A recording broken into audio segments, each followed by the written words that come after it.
രേവതി രാത്രിയില് ഒരു ബുക്കും കൊണ്ടിരിക്കുകയാണ്. ഈ സമയത്ത് അങ്ങോട്ടേക്ക് സച്ചി കയറി വരുന്നുണ്ട്. നീ എന്താ രാത്രിയിൽ പഠിക്കാൻ പോണുണ്ടോ ബുക്കൊക്കെ ആയിട്ടിരിക്കുന്നത്? അത് വേറൊന്നുമല്ല, സച്ചിയുടെ സ്വഭാവത്തെക്കുറിച്ച് ഞാനിവിടെ എഴുതുമായിരുന്നു. എന്റെ സ്വഭാവത്തിന് എന്താ കുഴപ്പം?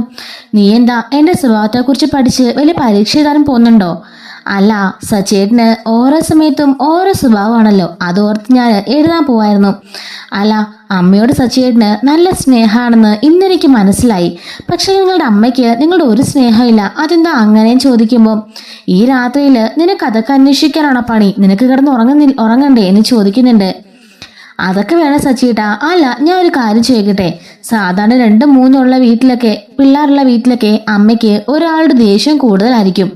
അതെല്ലാവർക്കും ഉള്ളതാ. ഏറ്റവും ഇളയ മക്കളോട് സ്നേഹം കൂടുതലുമായിരിക്കും. മൂത്തവരായിരിക്കും മിക്കവാറും ഈ ദേഷ്യം കൂടുതലൊക്കെ. എന്റെ വീട്ടിൽ തന്നെയാണെങ്കിലും അനിയനോടാണ് അമ്മയ്ക്ക് ഏറ്റവും ദേഷ്യം. അവനാണ് തറുതല പറയുന്നതും പ്രശ്നം ഉണ്ടാക്കുന്നതൊക്കെ. അമ്മയെങ്കിലും അവനോട് ഭയങ്കര സ്നേഹ. പക്ഷെ നിങ്ങളുടെ അമ്മയ്ക്ക് ഇതുവരെ നിങ്ങളുടെ സ്നേഹമുള്ളതായിട്ട് എനിക്ക് തോന്നിയിട്ടേ ഇല്ല. എന്താ സച്ചിയേട്ടാ, അതിന് കാരണം എന്താന്ന് ചോദിക്കുമ്പം സച്ചി പറയുന്നുണ്ട്, എനിക്കതറിയില്ല, അങ്ങോട്ട് പോയി ചോദിക്കത്തില്ലേ എന്ന് ചോദിക്കാണ്. അല്ല, ഞാൻ ഓർക്കായിരുന്നു, ഈ സുധിയോട് അമ്മയ്ക്ക് എന്തൊരു സ്നേഹ. അത്രയില്ല ശ്രീകാന്തിനോട്, എങ്കിലും ഇഷ്ടാണ്. പക്ഷെ നിങ്ങളോട് മാത്രം നിങ്ങളുടെ അമ്മയ്ക്ക് എന്തോ വെറുപ്പാ. എപ്പോഴും എന്തെങ്കിലുമൊക്കെ പ്രശ്നം ഉണ്ടാവാൻ കാത്തിരിക്കുക അമ്മ നമ്മളെ ഇവിടുന്ന് ഓടിച്ചേരാനായിട്ട്. നമ്മൾ പോയി കഴിഞ്ഞാല് അമ്മയ്ക്ക് എന്തോ സമാധാനം പോലെയാ. എപ്പോഴും ഇറങ്ങിപ്പോടാന്ന് പറഞ്ഞത് കേട്ടിട്ടില്ലേ? ഏതൊരു അമ്മയാണെങ്കിലും അങ്ങനെ പറയോ? സ്വന്തം മക്കള് അവരുടെ വീട്ടിൽ തന്നെ കാണണമെന്നായിരിക്കില്ലേ എല്ലാവരുടെയും ആഗ്രഹം. പക്ഷെ സച്ചിയുടെ അമ്മ മാത്രം എന്താ അങ്ങനെ പറയുന്നത്? സച്ചിയോട് എന്താ ഇത്രയ്ക്ക് വെറുപ്പുണ്ടാകാൻ കാരണം? എന്തെങ്കിലും പ്രശ്നമുണ്ടോ എന്ന് ചോദിക്കുന്നുണ്ട്. അത് പിന്നെ എനിക്ക് ചെറിയൊരു ഓർമ്മ പോലുണ്ട്. എന്താ സച്ചിയേട്ടാ, എന്താ കാര്യം എന്ന് ചോദിക്കുന്നുണ്ട്. അതൊന്നുമില്ല, നീ പോയിട്ട് ഒരു കോഫി എടുത്തോണ്ട് വന്ന് പറയുന്നുണ്ട്. അല്ല, സച്ചിൻ എന്തോ പറയാൻ വന്നതല്ലേ, എന്നിട്ട് ഒന്നും പറയാതെ കോഫി എടുക്കാൻ പറഞ്ഞ് എന്നെ ഒഴിവാക്കി വിടുകയാണോ? ഞാൻ നിന്നോട് പറഞ്ഞല്ലോ, നീ പോയി കോഫി എടുത്തോണ്ട് വാ. ഞാനതൊന്നും ഓർക്കാൻ ആഗ്രഹിക്കാത്ത കാര്യങ്ങളാ, അതൊന്നും നീ അറിയണ്ട. എന്താ സച്ചിയുടെ ഇങ്ങനെ പറയുന്നത്? എനിക്ക് അറിയണ്ടേ പിന്നെ? സച്ചിയുടെ ഭാര്യയല്ലേ ഞാൻ? എല്ലാത്തിലും ഞാൻ സച്ചിന്റെ ഭാര്യയല്ലേ? എല്ലാ കാര്യങ്ങളും എന്നോട് ഷെയർ ചെയ്യാൻ വേണ്ടേ? ഇങ്ങനെ എന്നെ അവോയ്ഡ് ചെയ്യേണ്ട കാര്യമുണ്ടോ? പരസ്പരം ഒന്നും മറച്ചേക്കാൻ പാടില്ലെന്ന് അറിയില്ലേ എന്ന് അവള് ചോദിക്കുമ്പം സച്ചി പറയുന്നുണ്ട്, അതെ, പറയേണ്ടവരോട് പറയേണ്ട കാര്യങ്ങൾ പറയണം. പറയേണ്ടത്ത കാര്യങ്ങളുണ്ടെങ്കിൽ അത് മറച്ചു വെക്കുകയും ചെയ്യണം. നല്ലൊരു ജീവിതത്തിന് അതാണ് വേണ്ടത്. അല്ലാതെ എല്ലാ കാര്യങ്ങളും തുറന്നു പറയുകയാണെന്ന് പറഞ്ഞ് കൊട്ടിഘോഷിച്ചാല് ചിലപ്പോൾ ഉള്ള സമാധാനം കൂടി ഇല്ലാതെ ആയിപ്പോവും, നഷ്ടപ്പെട്ടു പോവും. അതിലും നല്ലത് മറച്ചു പിടിച്ചുകൊണ്ട് ജീവിക്കുന്നതാണ് എന്ന് സച്ചി പറയുന്നുണ്ട്. എങ്കിലും സച്ചിയേട്ടാ, നിങ്ങൾക്കിടയിൽ എന്തോ ഒരു പ്രശ്നമുണ്ടെന്ന് എനിക്ക് മനസ്സിലായി. അതെന്താണെന്ന് എനിക്കറിയണം. സച്ചിയേട്ടൻ എന്നോട് പറ, ഞാനതിന് പരിഹാരം കാണാം. രേവതി, ഞാൻ നിന്നോടൊരു കാര്യം പറഞ്ഞു. ആവശ്യമില്ലാത്ത രാത്രിയില് എന്നെ ദേഷ്യം പിടിപ്പിക്കരുത്. അത് പറയാൻ എനിക്ക് സൗകര്യമില്ലെന്ന് ഞാൻ പറഞ്ഞല്ലോ. മര്യാദയ്ക്ക് പോയിട്ട് ചായ എടുത്തോണ്ട് വാ, അല്ലെങ്കിൽ ഞാൻ പുറത്തുനിന്ന് പോയി കുടിച്ചോളാം, അല്ലെങ്കിൽ ഞാൻ തന്നെ അടുക്കളയിൽ പോയി ഉണ്ടാക്കിക്കോളാം എന്ന് സച്ചി പറയുമ്പം വേണ്ട, ഞാൻ പോയി വെച്ചോളാം. എന്തായാലും നിങ്ങൾക്ക് എന്നോട് പറയാൻ താല്പര്യമില്ലെന്നുള്ള കാര്യം എനിക്ക് മനസ്സിലായി. എന്നോട് മറച്ചു വെക്കാണെന്നും മനസ്സിലായി. അതുകൊണ്ട് ഇനി ഞാൻ പറഞ്ഞിട്ടൊന്നും കാര്യമില്ലെന്ന് എനിക്ക് മനസ്സിലായി. ഞാൻ പോയിട്ട് ചായ ഇട്ടുകൊണ്ട് വരാം. നിങ്ങൾക്ക് പറയാൻ തോന്നുമ്പോൾ പറഞ്ഞാൽ മതി. അതുവരേക്കും ഞാനും പല കാര്യങ്ങളും നിങ്ങളോട് മറച്ചു പിടിക്കും, അത് ഓർമ്മ വേണം എന്നും പറഞ്ഞിട്ട് രേവതി പോകുന്നുണ്ട്. ഈ സമയം സച്ചി അവിടുന്ന് വളരെ വിഷമത്തോടുകൂടി ഇങ്ങനെ എന്തോ ആലോചിച്ചുകൊണ്ടിരിക്കുന്നുണ്ട്.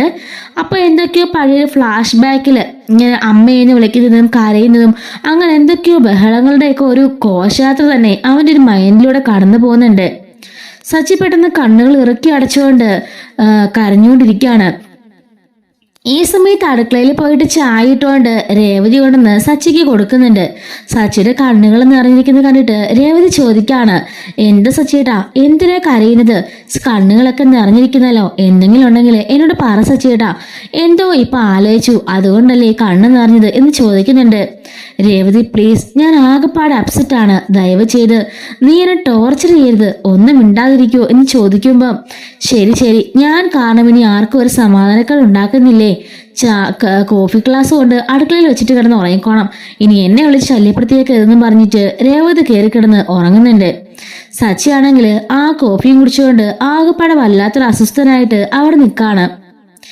പിന്നീട് കാണിക്കുന്നത് രവിയാണെങ്കിൽ ഡോർ അടയ്ക്കാനായിട്ട് പോവായിരിക്കും. ഈ സമയത്ത് അങ്ങോട്ടേക്ക് ശ്രീകാന്ത് കയറി വരുന്നുണ്ട്. ശ്രീകാന്ത് വന്നപാടെ രവി ചോദിക്കാണ്, എന്താണ് മോനെ ഇത്രയ്ക്കും താമസിച്ചത്?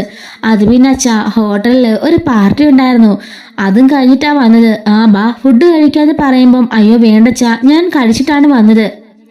അവിടെ ഫുഡ് ഉണ്ടായിരുന്നു, ഞാൻ അമ്മയെ വിളിച്ച് പറഞ്ഞതെന്ന് പറയുന്നുണ്ട്. ആണോ, എന്നാ ശരി ഞാൻ അടയ്ക്കാം, നീ ഇങ്ങോട്ട് കയറുന്നു പറയുമ്പം സാറില്ലച്ചാ ഞാൻ അടച്ചോളാം എന്ന് പറഞ്ഞിട്ട് ശ്രീകാന്ത് ഡോർ ലോക്ക് ചെയ്തതിനു ശേഷം അവന്റെ മുറിയിലേക്ക് ചെല്ലാണ്. അവന്റെ മുറിയിലേക്ക് ചെല്ലുമ്പോഴേക്കും കാണുന്ന കാഴ്ച നമ്മുടെ വർഷയാണെങ്കിൽ ഹെഡ്സെറ്റ് ഒക്കെ കുത്തിയിട്ട് കട്ടിലിന് മുകളിൽ കിടന്ന് ഭയങ്കര ഡാൻസ് ആണ്. പെട്ടെന്ന് ശ്രീകാന്ത് ഡോർ ലോക്ക് ചെയ്യുന്നുണ്ട്. അതിലും വലിയ രസം എന്താണെന്ന് വെച്ചാല് നമ്മുടെ വർഷയുണ്ടല്ലോ, ശ്രീകാന്തിന്റെ ലുങ്കിയും ബനീനുമാണ് ഇട്ടിരിക്കുന്നത്. ഇത് കണ്ട് ശ്രീകാന്ത് ചോദിക്കാണ്, വർഷേ നീ എന്തായി കാണിക്കുന്നത് ചോദിക്കുന്നുണ്ട്. ഹെഡ്സെറ്റ് കുത്തിയേക്കുന്നതുകൊണ്ട് തന്നെ അവൾ ഒന്നും കേൾക്കുന്നില്ല. പെട്ടെന്ന് അവൻ ഫോണിൽ പോയിട്ട് പാട്ട് പോസ് ചെയ്യുന്നുണ്ട്. എന്നിട്ട് ചോദിക്കാണ്, വർഷേ നീ എന്തൊക്കെയായി കാണിച്ചു കൂട്ടുന്നത്? നീ എന്തായി കാണിക്കുന്നേ? നിന്റെ വേഷം എന്താന്നൊക്കെ പറഞ്ഞ് അവൻ ചോദിക്കുമ്പം, എന്താ ശ്രീകാന്ത് നല്ല രസമല്ലേ? ഈ സമയത്ത് ഇത് നല്ല കംഫർട്ടബിളാ. ഇത്രയ്ക്കും കംഫർട്ടബിൾ ആണെന്ന് അറിഞ്ഞെങ്കിൽ എന്നും ഞാൻ ഇതേ ഇടുകയുള്ളായിരുന്നു. എന്ത് രസമാണ്. അത് മാത്രമല്ല ഞാൻ നല്ല മൂഡില്ല, ഡാൻസ് കളിക്കാനുള്ള മൂഡില്ല. ഇങ്ങോട്ട് വന്നേന്ന് പറഞ്ഞിട്ട് അവന്റെ ചെവിയിൽ ഹെഡ്സെറ്റ് വെച്ച് കൊടുത്തിട്ട് പറയാണ്, നീയും ഡാൻസ് കളിക്കുന്ന പറയുമ്പോഴേക്കും, വർഷേ ഒന്ന് നിർത്ത്, ഞാൻ പറഞ്ഞെന്ന് കേക്ക്, നീ ഇങ്ങോട്ടൊന്ന് ഇറങ്ങുന്ന് പറയുന്നുണ്ട്. കട്ടിലേന്ന് വർഷ ചാടി ഇറങ്ങുന്നുണ്ട്. എന്താ ശ്രീകാന്തൻ ചോദിക്കാണ്, നീ എന്തായി കാണിക്കുന്നേ? കാതകം തുറന്നിട്ടിട്ട് പാട്ടും വെച്ച് ലുങ്കി കൊടുത്ത് ഡാൻസ് കളിച്ചോണ്ടിരിക്കുന്നോ? ആരെങ്കിലും കണ്ട എന്ത് നാണക്കേടാ? അല്ല, എന്തിനാ ശ്രീകാന്ത് നാണം കിടുന്നത്? ഇതെന്താ അത്രയ്ക്ക് വൃത്തിയായിട്ട് വേഷമല്ലോ ആണോ? എന്റെ വർഷേ, ഇത് ആണുങ്ങളുടെ വേഷമല്ലേ? ഇത് നീട്ടാ പിന്നെ അത് നാണക്കേട് തന്നെയല്ലേ? എനിക്ക് എങ്ങനെ തോന്നുന്നില്ല ശ്രീകാന്തെ, ഇതിടുമ്പോളേ നല്ല കംഫർട്ടബിൾ ഉണ്ട്. സ്ത്രീകൾക്കൊരു വേഷം പുരുഷന്മാർക്കൊരു വേഷം എന്നൊക്കെ ഉണ്ടോ? എന്തായാലും ഇതിട്ടപ്പോ എനിക്ക് ഇഷ്ടപ്പെട്ടു. മറ്റാർക്കെങ്കിലും ഇഷ്ടപ്പെടുന്നുണ്ടോ, അവർക്ക് കംഫർട്ടബിൾ ആണെന്നൊന്നും ഞാൻ നോക്കാറില്ല എന്ന് വർഷ പറയുന്നുണ്ട്. ശ്രീകാന്ത് പറയാണ്, അതൊക്കെ ഓക്കെ, എന്തായാലും ഇപ്പൊ നീ ദൂരെ ആരെങ്കിലും കാണുന്നതിന് മുമ്പ് നാണം കെടുത്താതെ, ഞാൻ ആകെപ്പാടെ ടയർഡാ, എനിക്കൊന്ന് കിടന്ന് ഉറങ്ങണമെന്ന് പറയുമ്പം അതൊന്നും പറഞ്ഞാൽ പറ്റില്ല. നിന്നോട് ഒരുപാട് സ്നേഹമുള്ളത് കൊണ്ടാ ഞാൻ ഈ ഡ്രസ്സ് എടുത്തിട്ടത്. അതുപോലെ തന്നെ എനിക്ക് ഈ ഡ്രസ്സാണെങ്കിൽ ഒത്തിരി ഇഷ്ടപ്പെട്ടെന്ന് പറയുന്നുണ്ട്. പിന്നെന്തിനാ നീ 10,000 രൂപയും കൊടുത്ത് ഈ കബോർഡ് നിറയെ ഡ്രസ്സ് വാങ്ങി വെച്ചിരിക്കുന്ന വർഷേ എന്ന് ചോദിക്കുന്നുണ്ട്. അതൊക്കെ ഞാൻ ഇട്ടോളാം, എന്തായാലും ഇനി നിന്നോടുള്ള സ്നേഹം കൂടിയപ്പോഴാ ഞാൻ ഈ ഡ്രസ്സ് എടുത്തിട്ടത്. അപ്പോളേ നീ എനിക്ക് എൻ്റെ അരികിലുള്ളതുപോലെ എനിക്ക് നല്ല സ്നേഹവും കംഫർട്ടബിളും ഒക്കെ ആയിരുന്നു. അതുപോലെ തന്നെ ഇനി നീ എൻ്റെ ഡ്രസ്സ് ഇടണമെന്ന് പറയുന്നുണ്ട്. ഞാൻ നിന്റെ ഡ്രസ്സ് ഇടാനോ? എന്താ വർഷേ, നിനക്കെന്താ വട്ടായോ? എനിക്ക് ഒരു വട്ടമില്ല. എന്നോട് നിനക്ക് സ്നേഹം ഉണ്ടെങ്കിൽ ഈ ഡ്രസ്സ് നീ എടുത്തിടണം. ഞാൻ എൻ്റെ ഈ നൈറ്റി എടുത്ത് നീ ഇടണമെന്ന് പറയുന്നുണ്ട്. ഞാൻ നൈറ്റ് ഇടാനോ? നിനക്കെന്താ നാണാവുന്നില്ലേ പറയാന്? ഞാനെന്തിനാ നാണിക്കുന്നേ? ഓ, അപ്പൊ നിനക്കും മേലീഗോ പിടിച്ചിട്ടുണ്ടല്ലേ? മേലീഗോ പിടിച്ചത് തന്നെ നീ അല്ലേ ചോദിക്കുമ്പം എനിക്ക് അങ്ങനെ ഈഗോ ഇല്ല. എങ്കിലും അവനിണങ്ങുന്ന വസ്ത്രമുണ്ട്, അത് വേണം ധരിക്കാനായിട്ട്, അല്ലാതെ ഇമാതിരി കോപ്രായം കാണിക്കരുത്. ശ്രീകാന്തെ, അങ്ങനെയൊന്നും പറയണ്ട. നിനക്ക് മേലീഗോ ഉണ്ടെന്ന് ഞാൻ പറഞ്ഞത് സത്യം തന്നെയാ, അല്ലെങ്കിൽ നീ ഇപ്പം അത് ഇട്ടേനെ. ശരിയാ, ഞാനിടാം. ഇട്ടിട്ട് നാളെ ഇതും കൊണ്ട് ഓഫീസിൽ ഡ്യൂട്ടിക്കും പോകാം. എന്ത് പറയുന്നു? നൈറ്റ് ഇട്ടുകൊണ്ട് ഞാൻ ഇതുവഴി അങ്ങ് നടക്കാം. എന്നെ ശ്രീകാന്ത്, നിനക്ക് അങ്ങനെയുള്ള ഒരു നാണക്കേടൊക്കെ എനിക്ക് അങ്ങനെ ഒരു നാണക്കേടും തോന്നില്ല. ഞാൻ ഇപ്പം വേണമെങ്കിലും ഈ കയ്യിൽ ലുങ്കി കൊടുത്തോണ്ട് ഞാൻ റോഡിൽ കൂടെ പോകും, അത്രേ ഉള്ളൂ. ആൾക്കാർ നോക്കുന്നത് നോക്കട്ടെ, എനിക്ക് ഇഷ്ടപ്പെട്ട എനിക്ക് കംഫർട്ടബിൾ ആയിട്ടുള്ള വേഷമാണ് ഞാൻ ഇടുന്നതെന്ന് വർഷ പറയുന്നുണ്ട്. ശ്രീകാന്ത് പറയുന്നുണ്ട്, എൻ്റെ പൊന്നു വർഷേ, നീ ഒന്ന് അടങ്ങിയിരിക്കുക, എന്നെ കൊണ്ടൊന്നും പറ്റില്ല, നീ കിടന്ന് ഉറങ്ങാൻ നോക്ക്. ഓ, അപ്പം എന്നോട് സ്നേഹമില്ല അല്ലേ? സ്നേഹം ഉണ്ടെങ്കിൽ ഞാൻ ചെയ്ത പോലെ തന്നെ നീയും ഈ ഡ്രസ്സ് ഇടുമെന്ന് പറയുന്നുണ്ട്. ശരി ഞാനിടാം. ഇനി അതിൻ്റെ പേരിൽ ഒരു ബഹളം വേണ്ടെന്ന് പറഞ്ഞിട്ട് ശ്രീകാന്ത് ആ ഡ്രസ്സൊക്കെ ചേഞ്ച് ചെയ്തിട്ട് നൈറ്റി എടുത്തിടുന്നുണ്ട്. ശ്രീകാന്തേ, നിന്നെ കാണാൻ നല്ല രസമുണ്ട്. ഇപ്പൊ കണ്ടാലേ ഈ താടി മുടിയൊക്കെ വടിച്ച ഒരു പെണ്ണിനെ പോലെ തന്നെയുണ്ട്, നല്ല സുന്ദരിയായിട്ടുണ്ടെന്നൊക്കെ പറഞ്ഞ് അവളെ കിള്ളൊക്കെ ചെയ്യുന്നുണ്ട്. എന്നിട്ട് കട്ടിലോട്ട് അവൾ ഇരുന്നിട്ട് പോയി എനിക്കൊരു കോഫി ഇട്ടുണ്ടുവാ എന്ന് പറയുന്നുണ്ട്. എന്താ കോഫിയോ? ഞാനോ? അതിനിപ്പോ എന്താ കുഴപ്പം? അടുക്കളയിൽ പോയിട്ട് ഒരു കോഫി ഇട്ട് എനിക്ക് കൊടുത്താ ഞാനൊന്ന് നോക്കട്ടെ. അപ്പോഴേക്കും ശ്രീകാന്ത് വർഷേനെ വിളിക്കുമ്പോൾ ഡു വാട്ട് ഐ സേ എന്നും പറഞ്ഞുകൊണ്ട് അവളോട് ഇരിക്കാണ്. ഇവളുടെ ഒരു കാര്യം എന്നും പറഞ്ഞിട്ട് ശ്രീകാന്ത് പതിയെ മുറിയിൽ നിന്ന് ഇറങ്ങി വരുന്നുണ്ട്. ആരും കാണാതെ പമ്മി പമ്മി കിച്ചണിലേക്ക് പോവാണ്. അവിടെ ചെന്നിട്ട് അവൻ ചായ തിളപ്പിക്കാനായിട്ട് പാത്രം വെക്കുന്ന സമയത്ത് ശ്രുതി അങ്ങോട്ടേക്ക് വെള്ളം എടുക്കാൻ വരുന്നുണ്ട്. ഫ്രിഡ്ജിന്റെ പുറകിലേക്ക് ഒളിഞ്ഞു നിൽക്കുകയാണ് ശ്രീകാന്ത്. ശ്രുതി എന്തായാലും അവനെ കാണുന്നില്ല. വെള്ളം എടുത്തുകൊണ്ട് അവൾ അകത്തേക്ക് കയറി പോവാണ്. ഈ സമയത്ത് റൂമിലാണെങ്കിൽ ചന്ദ്രൻ അങ്ങോട്ടും ഇങ്ങോട്ടും നടക്കുന്നുണ്ട്. എന്താ ചന്ദ്രൻ, നിനക്കെന്താ ഉറക്കമൊന്നും ഇല്ലേ? എനിക്ക് വിശന്നിട്ട് വയ്യ, എനിക്ക് എന്തെങ്കിലും കഴിക്കണം. വിശക്കുന്നോ? 1 മണിക്കൂറല്ലേ ആയുള്ളൂ നീ ഫുഡ് കഴിച്ചിട്ട്, പിന്നെ വിശക്കുന്നോ? അതെ, എനിക്ക് വീണ്ടും വിശക്കുക. എന്തൊരു വിശപ്പാ ഇത്, എനിക്ക് എന്തെങ്കിലും പോയി കഴിക്കണം. എൻ്റെ ചന്ദ്രേ, ഇങ്ങനൊന്നും കഴിക്കാൻ പാടില്ല. അരവയറുമായിട്ട് വേണം ഉറങ്ങാനെന്നാ എൻ്റെ അമ്മ പറഞ്ഞിരിക്കുന്നേ. ഓ, നിങ്ങളുടെ അമ്മ അങ്ങനെ പലതും പറയും, അതൊന്നും എന്നോട് പറയണ്ട. ഞാനേ വിശന്നാൽ ആഹാരം കഴിച്ചു കിടന്ന് ഉറങ്ങാറുള്ളൂ. ചെറുപ്രായത്തില് ഇമാതിരി വിശന്നാലേ അത് വളരാനാണ്, ആരോഗ്യത്തിലോട്ടാണെന്നൊക്കെ ആൾക്കാർ പറഞ്ഞത് കേൾക്കാം. പക്ഷെ പ്രായവയക്കെന്നുള്ള ഈ വിശപ്പുണ്ടല്ലോ, അതത്ര നല്ലതല്ലെന്ന് ചന്ദ്രയോട് പറയുമ്പം ചന്ദ്ര പറയാണ്, വിശന്നാൽ ആഹാരം കഴിക്കണം, അതിന് ഏത് പ്രായമായാലും ഞാൻ പോയി കഴിക്കാൻ പോവാ എന്നും പറഞ്ഞിട്ട് ചന്ദ്ര അവനോട് ദേഷ്യപ്പെട്ടിട്ട് അകത്തേക്ക് അടുക്കളയിലേക്ക് പോവാണ്. ഈ സമയത്ത് അടുക്കളയിൽ ലൈറ്റൊക്കെ ഇട്ടിട്ട് നമ്മുടെ ശ്രീകാന്ത് ആണെങ്കിൽ ചായ തിളപ്പിക്കായിരിക്കും. അങ്ങോട്ട് ലൈറ്റ് ഇട്ട് തിരിഞ്ഞു നിൽക്കുന്ന ശ്രീകാന്തിനെ കാണുമ്പോഴേക്കും ചന്ദ്രൻ നിലവിളിക്കുന്നുണ്ട്. ആരാടി നീ എന്ന് ചോദിക്കാണ്. പെട്ടെന്ന് ഫ്രിഡ്ജിന്റെ പുറകിലേക്ക് ഓടിപ്പോയി ഒളിയുന്നുണ്ട്. ഈ സമയത്ത് ചന്ദ്ര എല്ലാവരെയും വിളിക്കാണ്. മക്കളെ ഓടി വാടാതെ കള്ളി എന്ന് പറഞ്ഞ് വിളിക്കുന്നുണ്ട്. ഈ സമയത്ത് ശ്രുതിയും അതുപോലെ സച്ചിയും രവിയും കൂടെ ഓടി വരാണ്.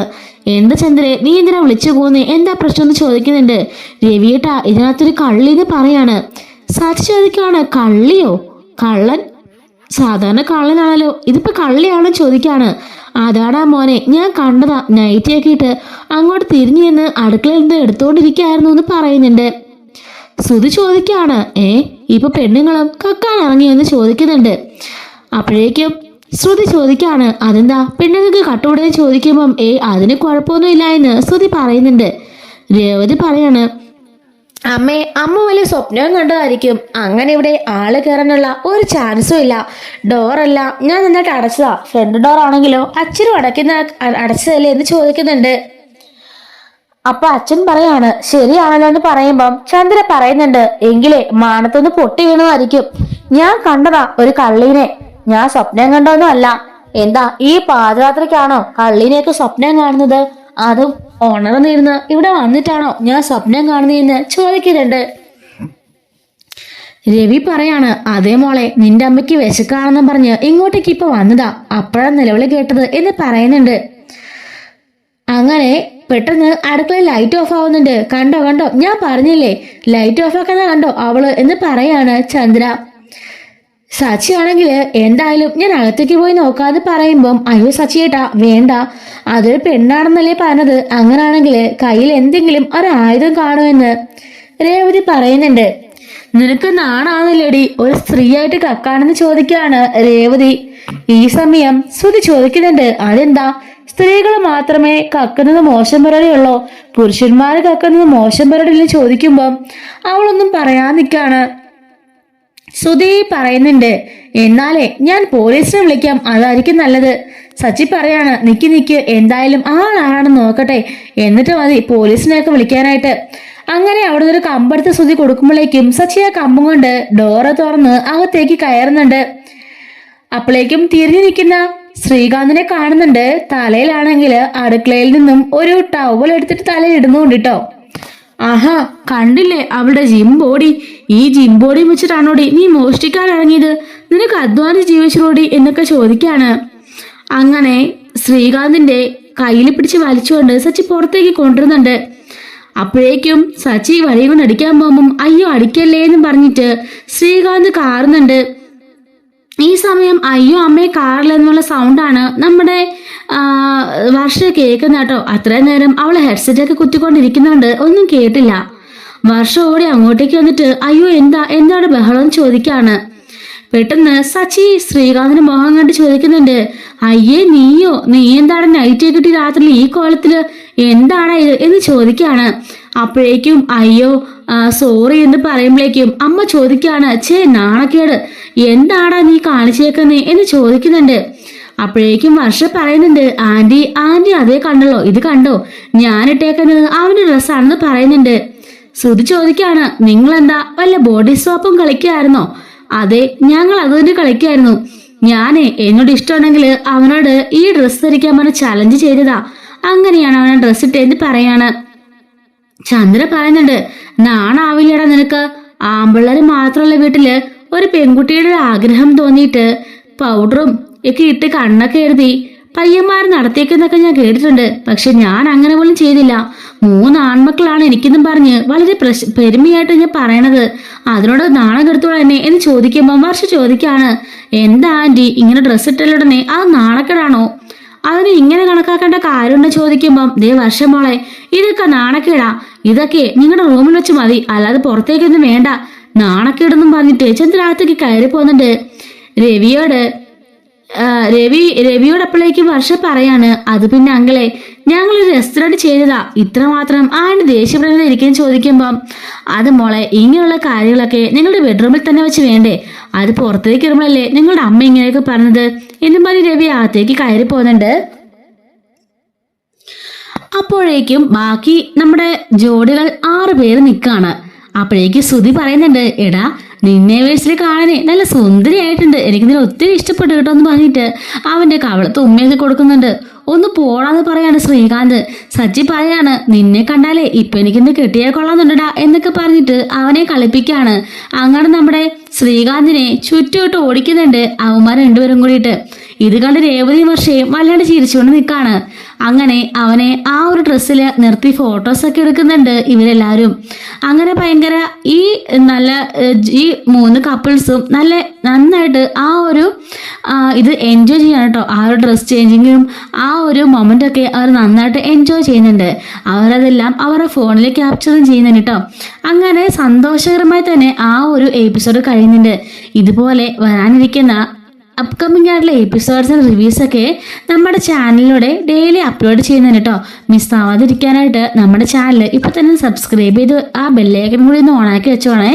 അടുത്ത വീഡിയോയിൽ കാണാം. Thanks for watching.